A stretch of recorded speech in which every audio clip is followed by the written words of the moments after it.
नमः श्रीवर्धमानाय निर्धूत कलिलात्मने सालोकानां त्रिलोकानां यद्विद्यादर्पणायते यद्विद्यादर्पणायते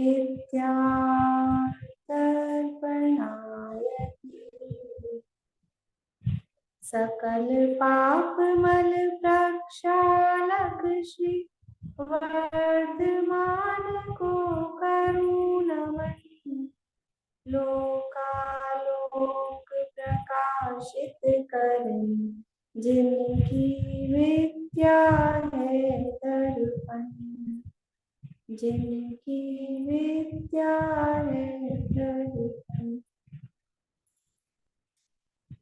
रत्नकरण श्रावकाचार्य नामक के शासन है आचार्य समन्वित द्वारा रचित और इसके अंतर्गत पहला अधिकार हमारा यहाँ चल रहा है सम्यक दर्शन अधिकार और सम्यक दर्शन के स्वरूप संबंधी 28 श्लोक होने के बाद में यहाँ पंडित सदाशिवदास जी कासरीवाल साहब ने सम्यक दर्शन के भेद और उसकी उत्पत्ति की प्रक्रिया ये चर्चा यहाँ की है और उसी के अंतर्गत ये 27 श्लोक हो गए। फिर सम्यक की उत्पत्ति पहले भेद बताए, 3 भेद हैं, औपशमिक, शैवशमिक और शायिक। और फिर सम्यक की यानी प्रथमोपशम सम्यक की उत्पत्ति किस प्रकार होती है तो 5 लब्धियों पूर्वक, तो 5 लब्धियों का प्रकरण भी पूरा काफी विस्तार से करण लब्धि संबंधी सारा प्रकरण हो गया है। उसके बाद में शिवक्षम सम्यक की चर्चा चल रही थी और शिवक्षम सम्यक के लिए यहाँ हमने देखा था कि शिवक्षम किसे कहते हैं, ये चर्चा अपन ने प्रारंभ की थी। परिभाषा सुनाएंगे आप में से कोई मुझे, शिवक्षम किसे कहते हैं? शिवक्षम की परिभाषा की चर्चा अपन ने की थी। आप लोग अपने आप अनम्यूट करेंगे और अपने आप ही म्यूट भी करेंगे। फिर मुझे बोलिए शिवक्षम किसे कहते हैं? वर्तमान कालीन सर्वघाती स्पर्धकों का उद्याभावी क्षय, भविष्यकालीन सर्वघाती स्पर्धकों का सद अवस्था रूप उपशम और वर्तमान कालीन देशघाती स्पर्धकों का उदय, इन 3 रूप का कर्म की अवस्था को क्षयोपशम कहते हैं। बढ़िया, बोलिए निशा जी, म्यूट करते जाइएगा आप लोग। हाँ, शैवक्षम वर्तमान कालीन सर्वघाती स्पर्धकों का उदय भावी क्षय, भविष्यकालीन सर्वघाती स्पर्धकों का उपशम और सद अवस्था रूप उपशम और वर्तमान कालीन देशघाती स्पर्धकों का उदय, इन कर्म की 3 अवस्थाओं को क्षयोपशम उपशम कहते हैं, क्षयोपशम कहते हैं। बढ़िया, वर्तमान कालीन सर्वघाती स्पर्धकों का उदयाभावी क्षय, भविष्यकालीन सर्वघाती स्पर्धकों का सदवस्था क्षम और वर्तमान कालीन देशघाती स्पर्धकों का उदय, इन 3 रूप कर्म की अवस्थाओं को शिवक्षम कहते हैं। ये परिभाषा की चर्चा हमने की थी। अब हमको सम्यक्त्व के संदर्भ में इस परिभाषा को घटित करना था कि शिवक्षम सम्यक्त्व किस प्रकार होता है। तो सम्यक्त्व से संबंधित शिवक्षम किस में होता है? हमने 4 अवस्थाएं कर्मों की देखी थी, उदय, उपशम, शिवक्षम और क्षय।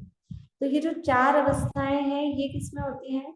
ये तो होती हैं कर्म में, और जीव में होते हैं तत्संबंधी भाव।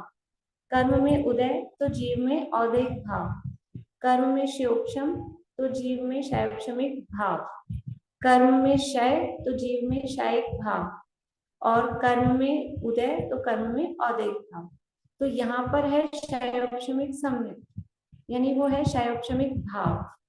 तो अब ये तो शैवक्षम की सामान्य परिभाषा है। अब शैवक्षमिक सम्यक तो कैसे होगा? तो सम्यक से संबंधित जो कर्म है उनका शैवक्षम उसमें देखना है। तो सम्यक्त्व से संबंधित कर्म कौन से हैं जो सम्यक्त्व का घात करने में निमित्त होते हैं?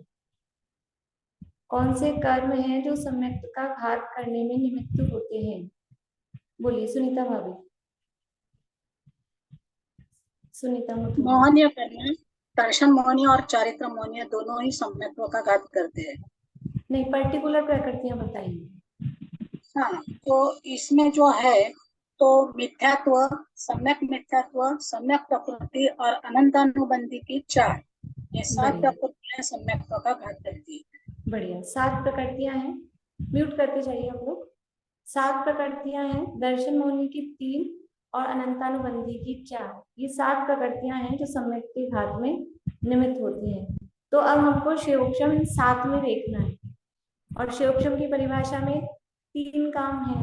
वर्तमानकालीन सर्वघाती स्पर्धकों का उदयाभावी क्षय, भविष्यकालीन सर्वघाती स्पर्धकों का सदवस्था रूप उपशम, और वर्तमान कालीन जो देशघाती प्रकृति हैं उनका उदय। अब इन 7 में से कौन सी सर्वघाती है और कौन सी देशघाती है? आपको थोड़ा आइडिया है सर्वघाती देशघाती का?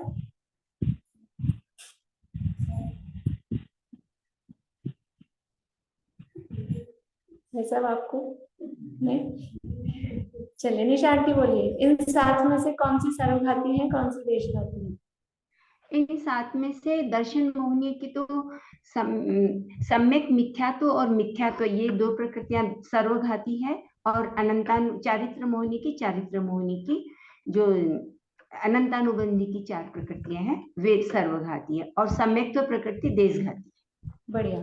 7 में से 6 प्रकृतियां सर्वघाती हैं, मिथ्यात्व और सम्यक मिथ्यात्व, ये 2 दर्शन मोहनी में, और अनंतानुबंधी की 4।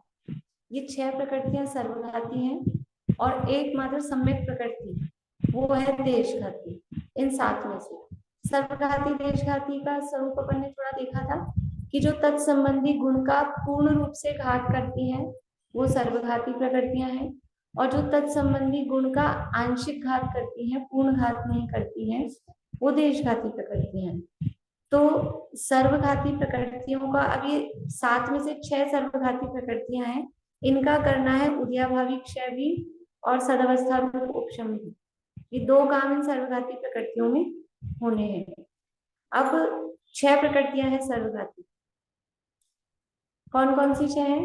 मिथ्यात्व, सम्यक मिथ्यात्व ये 2, और अनंतानुबंधी की 4।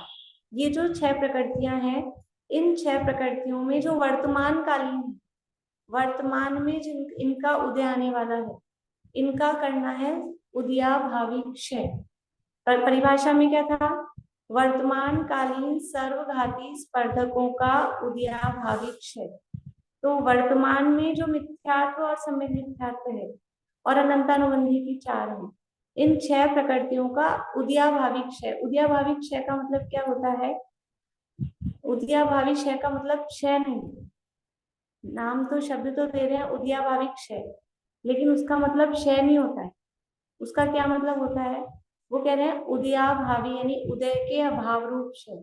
उदय के अभाव का मतलब क्या है कि वो उदय में तो आ रही, क्योंकि वर्तमान कालीन है। वर्तमान कालीन जिस कर्म में क्या होता है कि कर्म में निषेध बने होते हैं, वो अपने अपने समय पे सारे सेट होते हैं।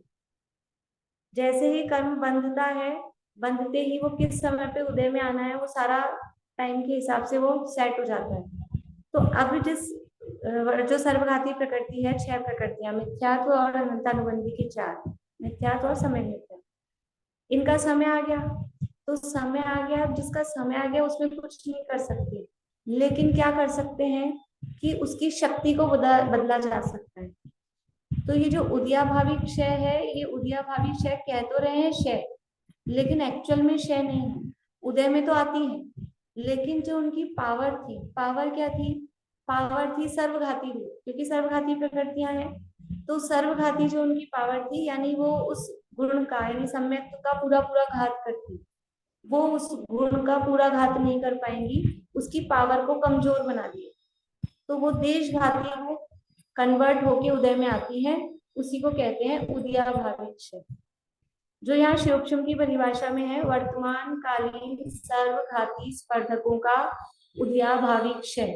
तो इसका क्या मतलब है कि वर्तमान में जो मिथ्यात्व और सम्यक मिथ्यात्व और अनंतानुबंधी 4 इन 6 प्रकृतियों का उदय आने वाला था, उनके उदय को वो सम्यक का पूरा घात करती, तो उनके उदय को कमजोर बना दिया, उनके सर्वघाती पने को खत्म कर दिया और वो देशघाती होकर यानी वो सम्यक प्रकृति में कन्वर्ट होकर उदय में आती है।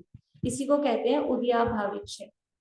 उदयाभावी क्षय का मतलब सर्वथा क्षय नहीं कि उदय में ही नहीं है, ऐसा नहीं। तो क्या था, पहली लाइन क्या थी परिभाषा में, शिवक्षम की परिभाषा में, शिवक्षम की परिभाषा पता है आप लोगों को? कोई बात नहीं, अगली शिवक्षम की जो परिभाषा है, शिवक्षम सम्यक की चर्चा यहाँ चल रही है और उसमें जो शिवक्षम की परिभाषा है उसको उसमें अप्लाई करके उसको सिद्ध कर रहे हैं। तो वर्तमान कालीन सर्वघाती स्पर्धकों का उदयाभावी क्षय। तो सर्वघाती स्पर्धक हैं 6 प्रकृतियों के, मिथ्यात्व, सम्यक मिथ्यात्व और अनंतानुबंधी 4। इन 6 प्रकृतियों का जो वर्तमान में उदय आने वाला था उनका है उदयाभावी क्षय। अब दोबारा दूसरी लाइन क्या है कि वर्तमान भविष्यकालीन सर्वघाती स्पर्धकों का सदवस्था रूप उपशम। तो यही 6 प्रकृतियां जो भविष्य में उदय आने वाली हैं, वर्तमान में जो उदय में आने वाली थी उसको तो हमने कन्वर्ट कर दिया, वर्तमान में उसका जो सर्वघाती बना था उसको कर दिया देशघाती, ये हो गया उदयाभावी क्षय। लेकिन भविष्य में, बाद में, आगे वाले आने वाले समयों में वो उदय में आने वाली थी, लेकिन वो बाद में आने वाली वर्तमान में उदय में आ सकती है क्या? जो बाद में आने वाली हैं वो वर्तमान में उदय में आ सकती है? कैसे आ सकती है? वो तो बाद में आने वाली, उनका टाइम तो बाद में, उनका टाइम बाद में आने का है। फिर वर्तमान में आ सकती हैं क्या? कि आ सकती हैं। एक उदीर्णा का भी उसमें ऑप्शन होता है। उदीर्णा में क्या होता है, जो बाद में आने वाले कर्म हैं वो अभी उदय में आ सकते हैं।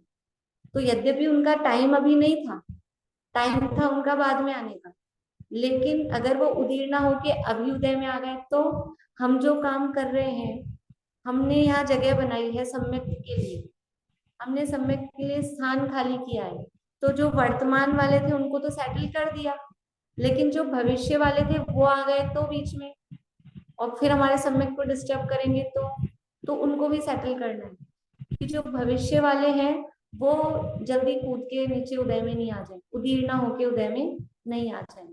तो जो भविष्यकालीन सर्वघाती स्पर्धक हैं उनका करते हैं सदवस्था रूप उपशम।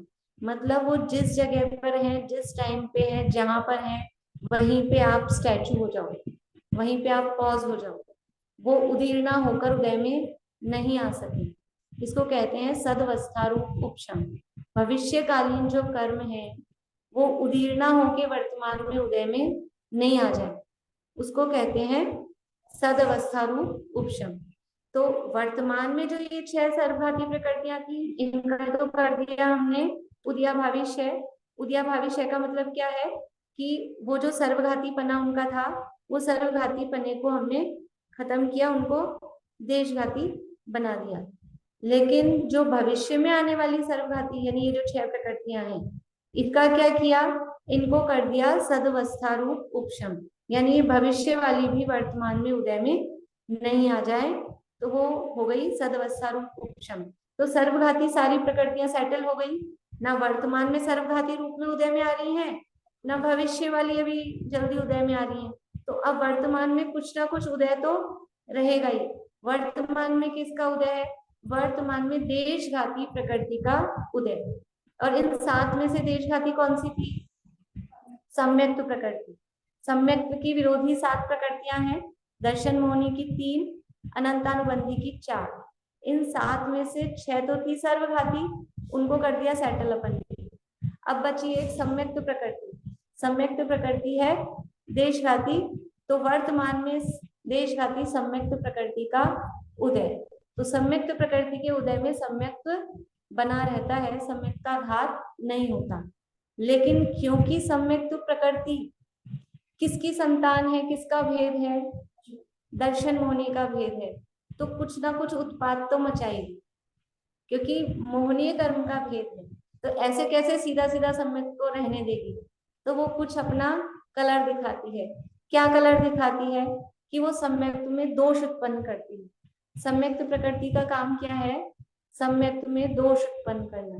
तो जो शैक्षणिक सम्यक्त है वो इतना क्लियर, इतना क्लीन, इतना निर्मल नहीं होता जैसे कि औपशमिक और शायिक सम्यक्त है। वो एकदम निर्मल होते हैं, उसमें कोई दोष नहीं होते, कोई दोष अतिचार नहीं लगती। लेकिन शैक्षणिक सम्यक्त है तो उसमें सम्यक्त प्रकृति का उदय रहता है। तो वो सम्यक्त प्रकृति का उदय उस शैक्षणिक सम्यक्त में चल मल लगाड़ दोष उत्पन्न करता है। तो लेकिन सम्यक्त का घात नहीं करता, क्योंकि वो देशघाती प्रकृति है।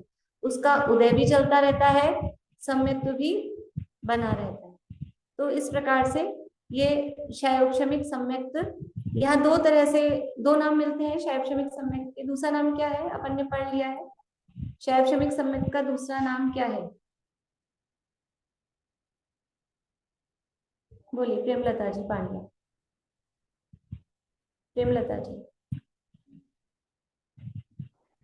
वेदक सम्यक। वेदक सम्यक। म्यूट करते जाइएगा आप लोग। वेदक सम्यक।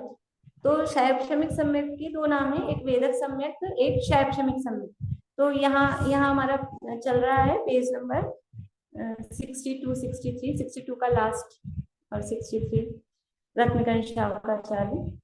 तो वेदक सम्यक क्यों कहते हैं और शैक्षणिक सम्यक क्यों कहते हैं, इसके कारण दोनों नाम के कारण है। मोक्षा प्रकाशक ने भी दिया ये प्रकरण। वेदक सम्यक क्यों कहते हैं, शैक्षणिक सम्यक को वेदक सम्यक क्यों कहते हैं? बोलिए सुमन जी। क्योंकि प्रकृति के उदय का वेदन करता है। बढ़िया, क्योंकि सम्यक्त प्रकृति का वेदन उसमें होता है। वेदक सम्यक क्यों नाम पड़ता है? सम्यक्त प्रकृति के वेदन से उसका नाम पड़ता है वेदक, क्योंकि सम्यक्त प्रकृति का उदय रहता है, इसलिए तो कहते हैं उसको वेदक सम्यक। और शेयोक्षम सम्यक्त क्यों कहते हैं, वो ही अपन ने देखा कि इसमें कर्मों का शेयोक्षम होता है। कौन कौन से कर्मों का शेयोक्षम होता है? कि वर्तमान कालीन सर्वघाती स्पर्धकों का उदयाभावी क्षय, भविष्यकालीन सर्वघाती स्पर्धकों का सदवस्था रूप उपशम, और वर्तमान कालीन देशघाती जो सम्यक प्रकृति है उसका उदय। तो ये तीन रूप कर्म की अवस्था इसमें बनती है, इसलिए इसी का नाम होता है शायोक्षमिक सम्यक। वेदक सम्यक्त प्रकृति की मुख्यता से वेदक कहा जाता है, और ये कर्मों के शेयोक्षम यानी जो ये मिथ्यात्व और सम्यक मिथ्यात्व प्रकृतियां हैं, सर्वघाती प्रकृतियां हैं, इनके अपेक्षा से इसको शैक्षणिक सम्यक कहा जाता है। देखिए पढ़ते हैं यहाँ से, पेज नंबर है, आप लोग ग्रंथ लेना चाहें और तो देख लीजिए, रत्नकर्ण शावकाचार्य, पेज नंबर 62 पे पढ़ते हैं, लास्ट पैरा है, शैक्षम वेदक सम्यक।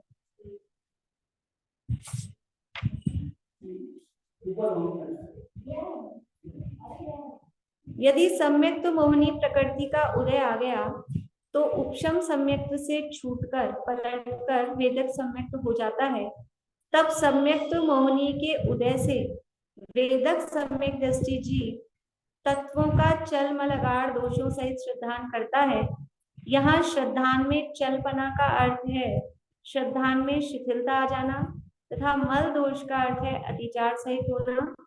इस वेदक सम्यक को ही शैक्षम सम्यक कहते हैं। दोषों की चर्चा भी हम कर चुके हैं पहले। दर्शन मोहिनी के सर्वघाती स्पर्धकों के निषेधों के उदय का अभाव वह है क्षय।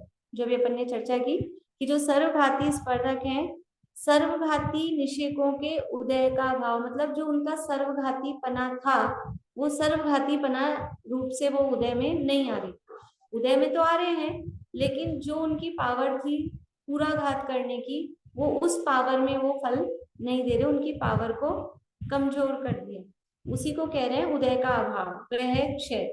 तथा देशघाती स्पर्धक रूप सम्यक्त प्रकृति के उदय होने पर भी उसी सम्यक्त मोहिनी ही के वर्तमान समय संबंधी निषेधों के सिवाय अन्य जो ऊपर के निषेध अभी उदय को प्राप्त नहीं हुए वे मात्र सत्ता में अवस्थित हैं, उसे कहा है उपशम। ऐसी कर्मों की क्षय और उपशम अवस्था होने से क्षय उपशम सम्यक होता है।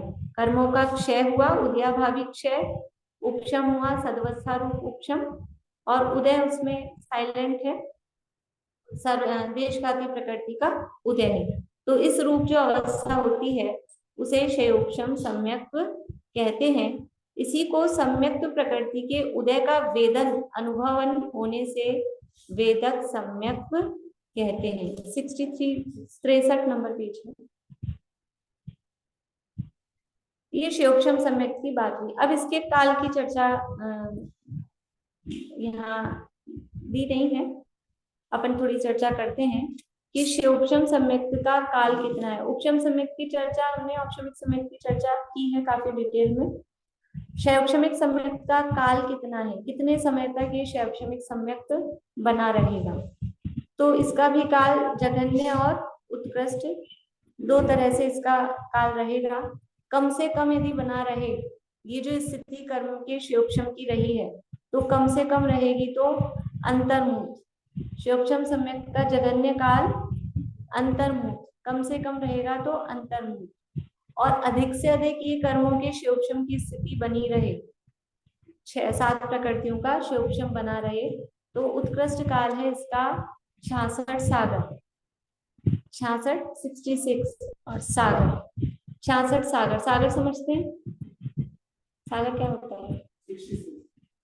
66 तो 66 सागर, सागर सागर क्या होता है? खड्डा खोदते हैं, बाल डालते हैं, ठीक है, सागर समझते हैं, वो खड्डा खोदते हैं, उसमें बाल भरते हैं, फिर निकालते हैं। अरे बहुत लंबा काल है। 66 सागर इसका उत्कृष्ट काल है, और बीच में एक अंतर्मुख के लिए वो चौथे गुणस्थान से तीसरे गुणस्थान में आए और दोबारा से फिर से क्षयोपशम सम्यक प्राप्त कर ले, तो दोबारा कंटिन्यू 66 सागर बना रहे।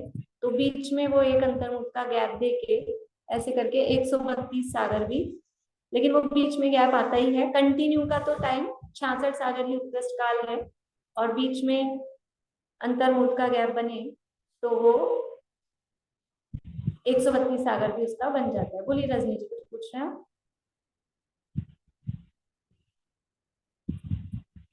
रजनी जी मुंबई।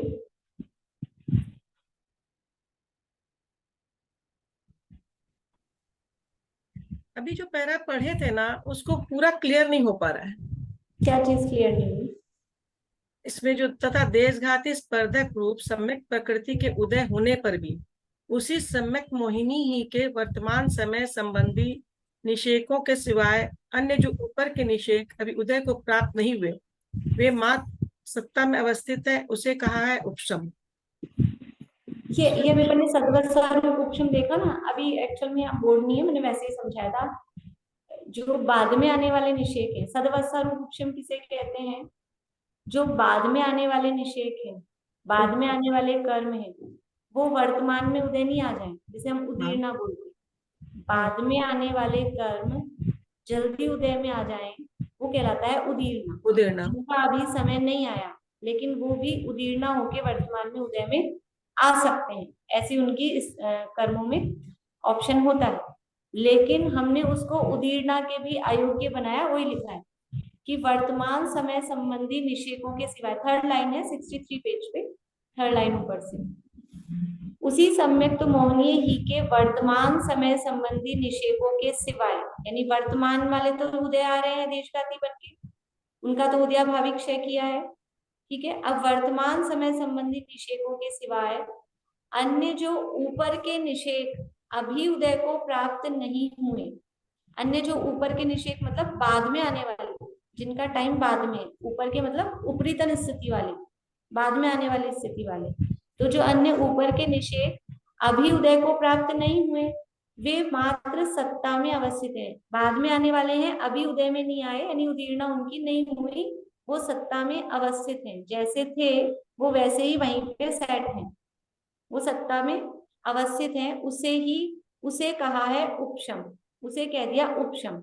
यद्यपि उनका टाइम नहीं है तो वैसे तो नहीं आएंगे, लेकिन जिनका टाइम नहीं होता वो भी उदीर्णा होके आ सकते हैं, तो उनकी उदीर्णा को भी हमने बैन कर दिया कि आप उदीर्णा होके भी उदय में नहीं आ सकते, जल्दी भी उदय में नहीं आ सकते, उसको कहा है यहाँ पर उपशम।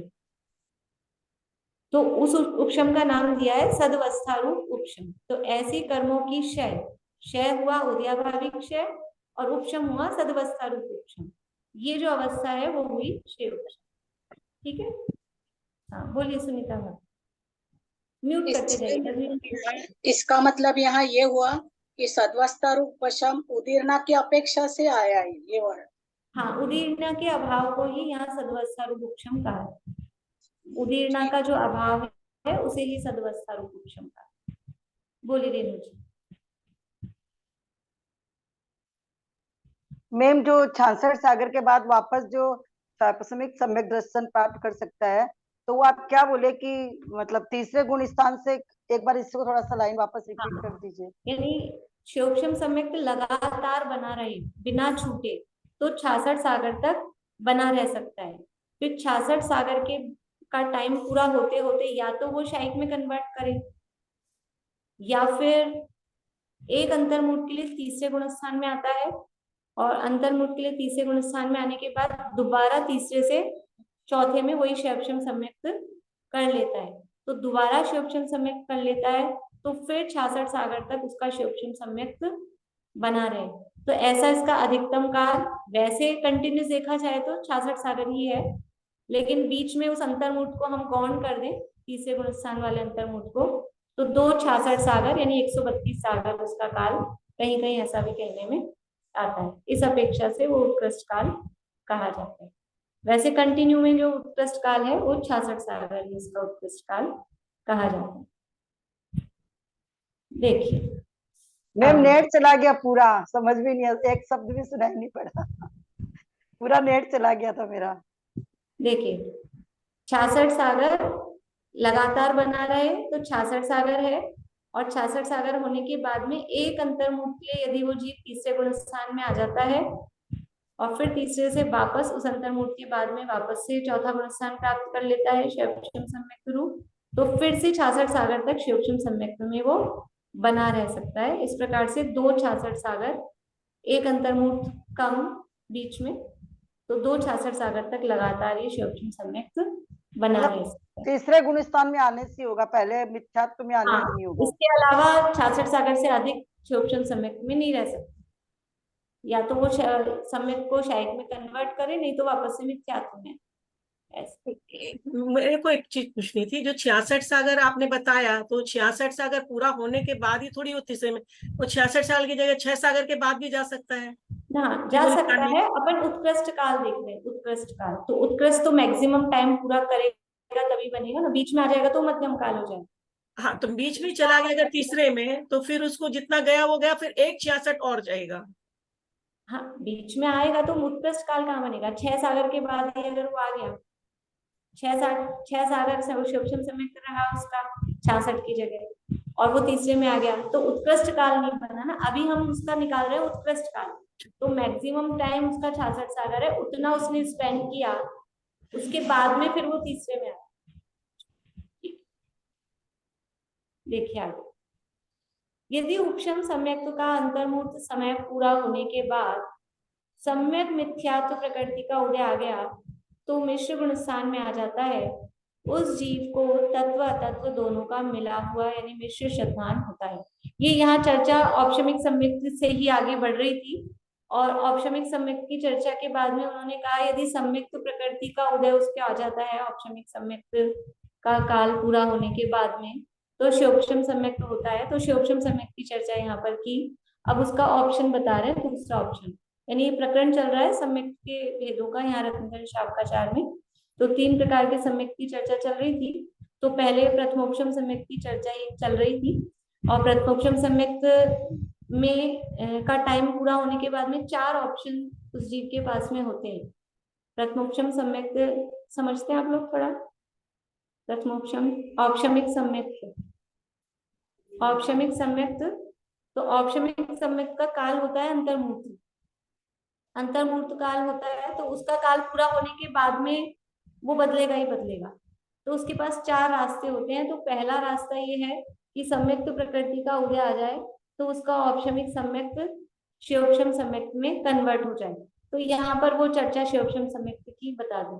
अब दूसरा ऑप्शन बता रहे हैं कि यदि उसका सम्यक मिथ्यात्व प्रकृति का उदय आ जाए, सम्यक मिथ्यात्व प्रकृति का उदय आ जाए, तो फिर क्या होगा? सम्यक मिथ्यात्व प्रकृति है मिश्र प्रकृति, उसका उदय होता है तीसरे गुणस्थान में। तो यदि सम्यक मिथ्यात्व प्रकृति का उदय आ जाए तो वो गुणस्थान उसका तीसरा हो जाता है, वो दूसरा ऑप्शन हो गया। यानी या तो एक ऑप्शन तो ये है कि उसका औपशमिक सम्यक तो बदल के शैवशमिक में कन्वर्ट हो जाए, गुणस्थान जो था वही बना रहे। दूसरा ऑप्शन ये है कि यदि सम्यक मिथ्यात्व प्रकृति का उदय आ गया तो उसका गुणस्थान चौथे से तीसरा हो जाएगा। ये दूसरा ऑप्शन यहाँ पर बता रहे हैं। तो मिश्र गुणस्थान में उस जीव को तत्व अतत्व दोनों का मिला हुआ मिश्र श्रद्धान होता है। मिश्र प्रकृति का उदय होता है तो उसकी श्रद्धा भी मिश्र रूप होती है, ज्ञान भी मिश्र रूप होता है, चारित्र सभी मिश्र, उसके लिए गुण मिश्रित दही के स्वाद के समान। यानी दही होता है बाय नेचर खट्टा और उसमें मीठा मिला दिया तो खट्टा मीठा, हाँ गुड़ दही, खट्टा मीठा जो स्वाद होता है, हम उसको ये नहीं कह सकते। हम भले ही अपनी भाषा में बोलते हैं दही कैसा है, मीठा है, कभी तो ऐसा हम बोलते हैं मीठा जमा है आज तो घी, लेकिन दही बाय नेचर ही खट्टा होता है, मीठा होता नहीं है। अब उसमें चीनी गुड़ भी मिला भी दिया तो भी वो खट्टा मीठा ही स्वाद होता है उसका। तो जैसे गुड़ मिश्रित या शिकंजी समझ लो, खट्टा मीठा, चीनी भी होती है, नींबू भी होता है, तो ऐसा जो स्वाद होता है वो इस तीसरे गुणस्थान वाली अवस्था होती है। वहां तत्व का श्रद्धान भी है, अश्रद्धान भी है। श्रद्धा ऐसी मिश्र रूप टाइप होती है। तो ये अपन सब पहले कर चुके हैं, ये ऑप्शंस की चर्चा थोड़ा यहाँ वापस से पढ़ रहे हैं। ये दूसरा ऑप्शन ये हुआ। अब तीसरा ऑप्शन यहाँ दे रहे हैं, यदि मिथ्यात्व प्रकृति का उदय आ गया तो मिथ्या दृष्टि यानी विपरीत श्रद्धानी हो जाता है। यदि औपशमिक सम्यक का अंतर्मूर्त काल पूरा हुआ और मिथ्यात्व प्रकृति का उदय आ गया तो फिर क्या होता है? तो वो जीव पहले गुणस्थान में आ जाता है, मिथ्या दृष्टि हो जाता है। यानी अनादि मिथ्या दृष्टि जो जीव है उसके पास में अकेला एक मिथ्यात्व कर्म ही होता है, उसके पास ये तीन प्रकृतियां होती ही नहीं, उसके पास अकेला एक मिथ्यात्व कर्म ही होता है। और जब ये पहली बार उपशम सम्यक्त प्राप्त होता है तो इस उपशम सम्यक्त प्राप्त होने की फर्स्ट अंतर्मूर्त में इस मिथ्यात्व प्रकृति के तीन टुकड़े होते हैं। ये सारी प्रक्रिया की चर्चा यहाँ इससे जस्ट पहले वाले पेज पे सारी प्रक्रिया हुई है। तीन टुकड़े तब होते हैं जब पहली बार औपशमिक सम्यक्त होता है अनादि मिथ्या दृष्टि को, तब उसके पास ये तीन सत्ताएं बन जाती है। तो अब ये तीन प्रकृतियां हो गई और एक अनंत अनुबंधी है ही। तो अंतर्मूर्त के लिए तो ये सब दबे हुए हैं। अब अंतर्मूर्त के लिए तो औपशमिक सम्यक्त है, तब तो किसी का उदय नहीं आएगा। लेकिन अंतर्मूर्त काल जैसे ही पूरा होता है तो किसी ना किसी का उदय आएगा ही, क्योंकि उपशम अंतर्मूर्त के लिए होता है, वो बेहोश किया है। तो पहला ऑप्शन ये दिया था कि सम्यक प्रकृति का उदय आ जाए तो सम्यक तो बना रहता है, लेकिन सम्यक तो कन्वर्ट हो जाता है, औपशमिक से शैवशमिक हो जाता है। दूसरा ऑप्शन ये दिया कि सम्यक मिथ्यात्व प्रकृति का उदय आ जाए तो गुणस्थान तीसरा हो जाता है। तीसरा गुणस्थान होने में क्या है कि श्रद्धा अभी मिश्र तो हुई है, लेकिन एक थोड़ा सा अपने को चांस है। क्या चांस है? कि तीसरे से चौथे में जाया जा सकता है, वहां चौथे में जाना आसान है, थोड़ा पास है समझ लीजिए। तो तीसरे से वापस चौथे में जा सकता है यदि पुरुषार्थ कर ले तो, नहीं तो फिर तीसरे से पहले में जाए तो वो तीसरे में आ जाता है अगर सम्यक मिथ्यात्व प्रकृति का उदय होता है। और अगर मिथ्यात्व का ही उदय आ गया तो फिर सीधा जमीन पे गिरता है वो, यानी मिथ्या दृष्टि हो जाता है। उपशम से डायरेक्ट शायिक नहीं हो सकता, औपशमिक सम्यक से डायरेक्ट शायिक सम्यक कभी नहीं होता। औपशमिक के बाद शैवक्षमिक होगा और शैवक्षमिक पूर्वक ही शायिक होगा। ऐसा नहीं कि शैवक्षमिक सम्यक हो गया फिर छूट गया अब डायरेक्ट शायिक कर ले, ऐसा भी नहीं। शैवक्षमिक सम्यक दृष्टि ही शायिक सम्यक दर्शन प्राप्त कर सकता है। तो यदि मिथ्यात्व प्रकृति का उदय आ गया तो मिथ्या दृष्टि विपरीत श्रद्धानी हो जाता है। जैसे ज्वर से पीड़ित पुरुष को मिष्ट भोजन नहीं रुचता, उसी प्रकार इसको अनेकांत रूप वस्तु का सच्चा स्वरूप, तत्वों का सच्चा स्वरूप रत्नत्रय रूप मोक्ष का मार्ग नहीं रुचता है। 10 लक्षण रूप धर्म स्वपर की दया रूप धर्म नहीं रुचता है। मिथ्यात्व का उदय आ जाता है तो उसकी स्थिति बता रहे हैं। जैसे कि जिसको बुखार हुआ है और बुखार होता है, समझ लीजिए टाइफाइड हुआ, मलेरिया हुआ, सामान्य वायरल भी हुआ, तो 3 दिन के बुखार में ही मुंह का स्वाद कैसा होता है? कड़वा कड़वा होता है। अच्छी चीज भी खिलाओ तो मीठा भोजन भी खराब लगता है, कड़वा लगता है। तो ऐसे ही अब ये मिथ्या दृष्टि हो गया, तो अब इसको तत्वों का स्वरूप रुचता नहीं। तत्वों का जो वास्तविक स्वरूप है, वस्तु स्वरूप है, वस्तु स्वरूप की श्रद्धा हुई थी। और कितनी विचित्रता वाली बात है कि अभी अभी आत्मा का अनुभव करके आया, वस्तु के स्वरूप का श्रद्धान करके आया, सही श्रद्धा हुई थी, वस्तु स्वरूप का भान हुआ था। लेकिन अब वो कहें पुरुषार्थ की हीनता, और इधर कर्म की तरफ से कहेंगे तो कर्म का उदय, लेकिन वो कर्म का उदय भी अपने पुरुषार्थ की हीनता ही है कि वो पुरुष मतलब वो, क्योंकि अनादि का संस्कार वो मिथ्यात्व का पड़ा है, तत्व की अरुचि का पड़ा है। तो ये जो श्रद्धान हुआ भी था तो उसमें शंका हो जाती है, कंफ्यूजन हो जाता है, और वापस से वो विपरीत श्रद्धान वो उभर के आता है, और जो श्रद्धान हुआ था वो सब लैप्स हो जाता है, सब चला जाता है। मतलब वापस से ऐसा होता है कि हमको हुआ था कि ये श्रद्धा ऐसा। और अच्छी चीज भी वो, अब उसको वो तत्व का स्वरूप भी नहीं सुहारा है। जैसे ये जो उदाहरण दिया ना, जड़ पीड़ित पुरुष को मिष्ट भोजन भी नहीं रुचता, उसी प्रकार इसको अनेकांत रूप वस्तु का सच्चा स्वरूप, तत्वों का सच्चा स्वरूप, रत्नत्रय रूप मोक्ष का मार्ग नहीं रुचता। ये जो सच्चा धर्म है, अब मिथ्या दृष्टि को फिर वो वस्तु स्वरूप नहीं रुचता का मतलब है भले ही बाहर में दिखे लेकिन अंदर से मान्यता में नहीं माना जाता, श्रद्धान में नहीं आता। श्रद्धान वही विपरीत हो जाता है जो पर में कर्तृत्व बुद्धि, पर पदार्थों में सुख बुद्धि, वो जो पड़ी थी पर से सुख दुख की कल्पना, शरीर को अपना मानना, वापस से वही मान्यता उसकी हो जाती है। 10 लक्षण रूप धर्म स्वपर की दया रूप धर्म नहीं रुचता। यदि उपशम सम्यक्त्व के अंतर्मुहूर्त के काल में से कम एक समय, अभी चौथा ऑप्शन बता रहे हैं, 3 ऑप्शन हो गए। प्रथमोपशम सम्यक्त्व के बाद में पहला ऑप्शन था सम्यक्त्व प्रकृति का उदय आ जाए तो गुणस्थान वही रहता है और सम्यक्त्व क्षयोपशम हो जाता है। दूसरा ऑप्शन था कि यदि सम्यक मिथ्यात्व प्रकृति का उदय आ जाए तो गुणस्थान तीसरा हो जाता है।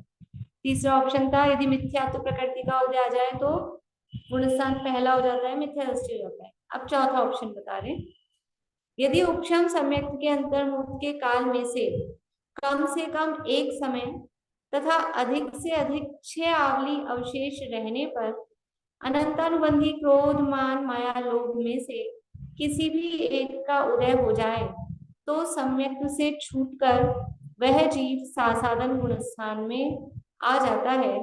यहाँ पर वह एक समय से लगाकर 6 आवली तक रहकर नियम से मिथ्या दृष्टि हो जाता है। ये जो चौथा ऑप्शन है ये उसी उपशम सम्यक का काल चल रहा था।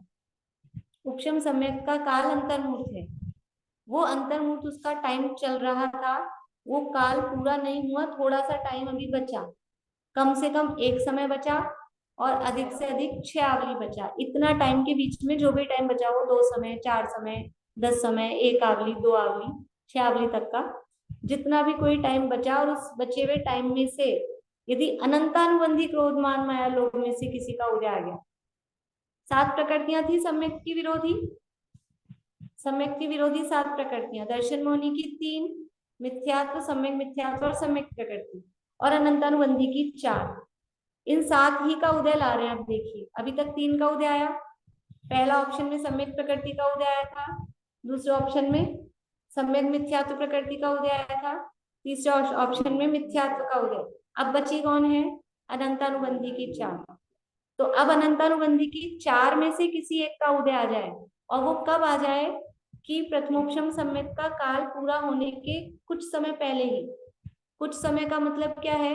कम से कम एक समय हो या ज्यादा से ज्यादा 6 आवली। इतने टाइम के बीच में यदि अनंतानुबंधी क्रोध मान माया लोभ में से किसी एक का उदय आ जाता है तो क्या होता है? गुणस्थान दूसरा, सासादन गुणस्थान हो जाता है, वो सम्यक की विराधना कर देता है। सम्यक का विराधक आसाधना सहित, सासादन सम्यक की कर दी है जिसने आसाधना, जो आसाधना से सहित है, तो वो जीव सासादन गुणस्थान में आ जाता है। और सासादन गुणस्थान में वही जितना टाइम उसका बचा हुआ है उतना ही टाइम उस गुणस्थान में बिताकर नियम से वो पहले गुणस्थान में आता है। वही बात यहाँ कह रहे हैं, फिर से पढ़ते हैं।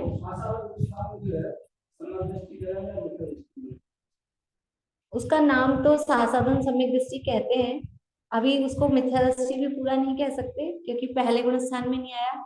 उसकी स्थिति ऐसी है कि पेड़ पे से पत्ता गिरा तो पेड़ पे से छूट गया है, जमीन पे भी नहीं पहुंचा है, अब उसको क्या कहेंगे, पर वो बहुत कम काल है। अब वो गिर गया है तो निश्चित रूप से नीचे आएगा ही। पर्वत से पतित की उपमा मूल गाथा में दी कि जो सम्यक रूपी शिखर से जो च्युत हो गया है, सम्यक तो पर्वत से नीचे गिर गया है लेकिन धरती पर नहीं पहुंचा है, ऐसे हवा वाली स्थिति अभी उसकी है। तो सम्यक रूपी शिखर पर्वत से जो गिरा लेकिन मिथ्यात्व रूपी धरती पर अभी आया नहीं है, तो ऐसी स्थिति है वो सासादन गुणस्थान। गिरेगा नहीं है, ऊपर से अब गिरा है तो वापस ऊपर चढ़ने के उसके पास चांस नहीं है। दूसरे गुणस्थान में जो जीव आया है वो नियम से मिथ्यात्व में आएगा ही आएगा। तीसरे वाले के पास ऑप्शन था, वो चौथे में भी जा सकता था, मतलब ऊपर भी जा सकता था, नीचे भी आ सकता है, लेकिन दूसरे वाले के पास ऑप्शन नहीं है, वो नीचे ही आएगा। वो बात यहाँ कही है, फिर से पढ़ते हैं। यदि उपशम सम्यक के अंतर्मुख के काल में से कम एक समय तथा अधिक से अधिक 6 आवली अवशेष रहने पर अनंतानुबंधी क्रोध मान माया लोभ में से किसी भी एक का उदय हो जाए तो सम्यक से छूटकर वह जीव सासादन गुणस्थान में आ जाता है। यहाँ पर वह एक समय से लगाकर 6 आवली तक रहकर नियम से मिथ्या दृष्टि हो जाता है। वो टाइम जितना, जब उसका उदय आया है और जितना टाइम वो बचा है उतने समय तक वो यहाँ पर रहकर नियम से मिथ्या दृष्टि हो जाता है, यानी पहले गुणस्थान में आ जाता है। हाँ, एक समय रहने पर यदि उदय आया है तो एक समय सासादन में रहेगा और मिथ्यात्व में आ जाएगा। समझ लीजिए 5 समय पहले आया उदय अनंतानुबंधी का तो 5 समय रहेगा फिर मिथ्यात्व में आ जाएगा।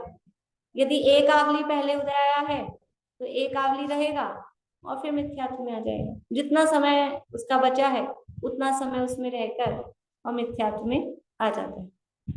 इस प्रकार उपशम सम्यक्त्व का अंतर्मूर्त काल पूर्ण होने के पश्चात 4 मार्ग हैं। इस प्रकार ये 4 रास्ते हो गए। 3 रास्ते तो दर्शन मोहिनी की 3 प्रकृतियों के उदय वाले और एक रास्ता है अनंतानुबंधी का उदय आ जाए। इस तरह से 4 मार्ग हैं। यदि सम्यक्त मोहिनी का उदय हो जाए तो शेयोक्षम सम्यक भी हो जाता है। यदि मिश्र प्रकृति का उदय हो जाए तो मिश्र गुणस्थानी हो जाता है। यदि मिथ्यात्व का उदय हो जाए तो नियम से मिथ्या दृष्टि हो जाता है। और यदि 4 अनंतानुबंधी कषायों में से किसी भी एक का उदय हो जाए तो सासादन गुणस्थान में आकर फिर मिथ्या दृष्टि हो जाता है। चारों को वापस से समराइज करके यहाँ पर बता दिया है। इस प्रकार प्रथमोक्षम सम्यक और शेयोक्षम सम्यक की चर्चा यहाँ पर हुई है। अब शायिक सम्यक होने का कथन यहाँ पर करेंगे, तो आगे शायिक सम्यक की चर्चा है, उस चर्चा को आगे अपन लेंगे। अभी समय भी हो गया है लगभग, किसी को कुछ पूछना है तो बोलिए, नहीं तो पूरा करते हैं। चल मल अगाड़ दोष ऐसे है, एक्चुअल में तो वो क्या है, वो केवल ज्ञान गम्य है वास्तव में तो, पर उसके उदाहरण चल का मतलब है चलायमानपना।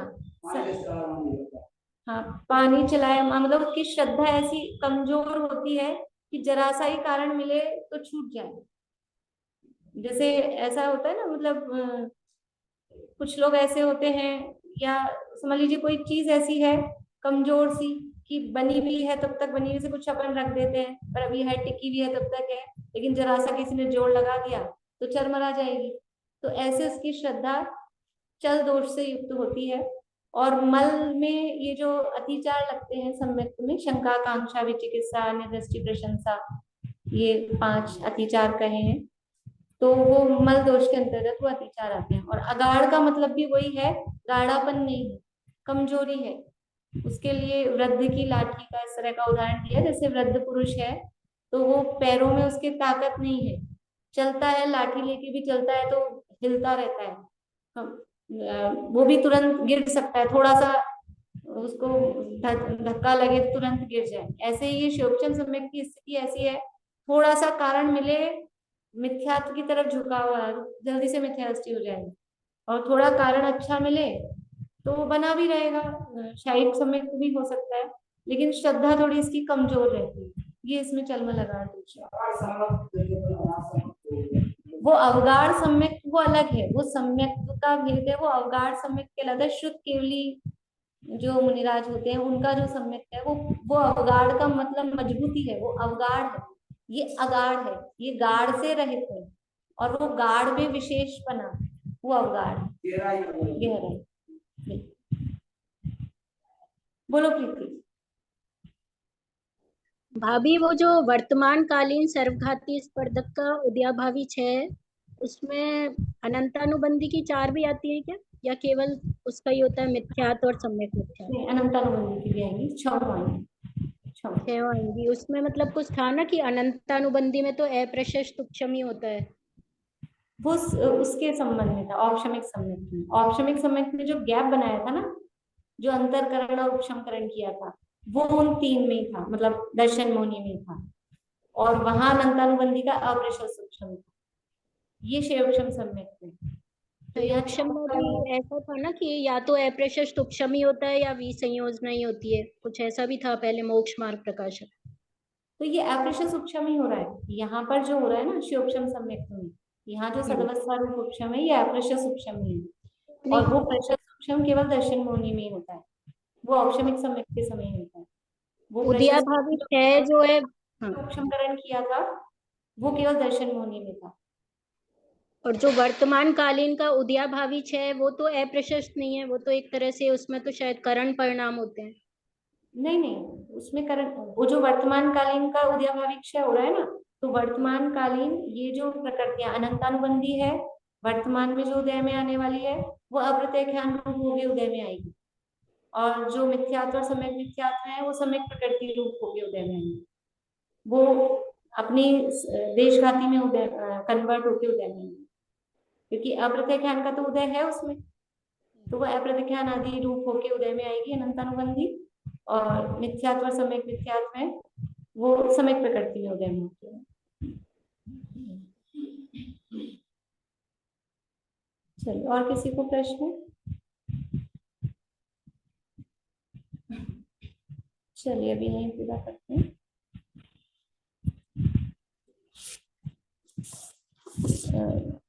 कल यही विषय लेना आप लोगों को समझ में, आप लोग आज थोड़ा लेट थे तो मैंने जो मेरा चल रहा था वही विषय ले लिया था, तो समझ में आएगा, यही विषय शायद समय का चलेगा। तो चलो देख लेंगे, आप लोगों को अभी अपन बात कर लेते हैं। आप लोगों को एक ही क्लास रखनी है या अपनी दोनों क्लासेस रखनी है? एक के लिए एक उंगली बताइए, 2 के लिए 2। एक ही रखें, यही वाली रखते हैं, ठीक है? अब मिक्स जवाब आएंगे, एक ही रख लेते हैं, ठीक है? शाम को 8 बजे से रहेगी, विषय जो भी होगा देख लेते हैं, जहाँ तक है तत्काल से चलाएंगे। आपको रूपम जी कुछ पूछना है? बोलिए, अनम्यूट करके बोलिए।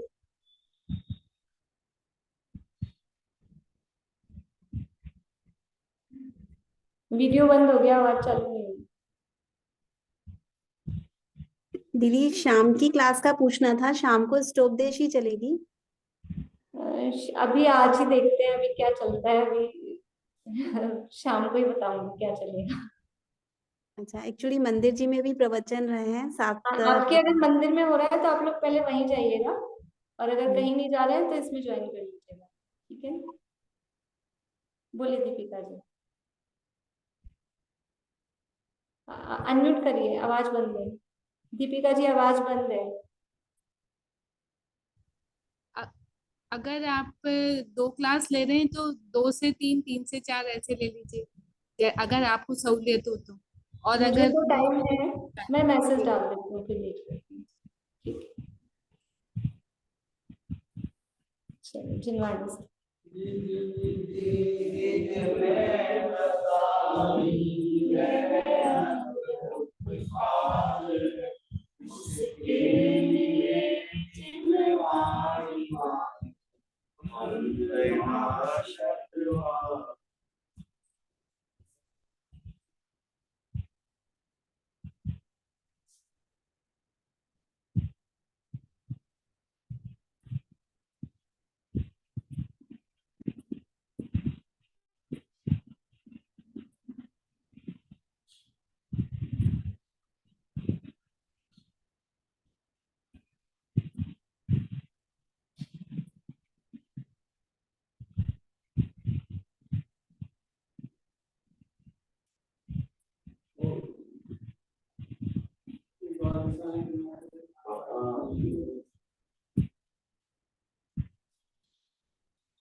सेजल आपको कुछ कहना है?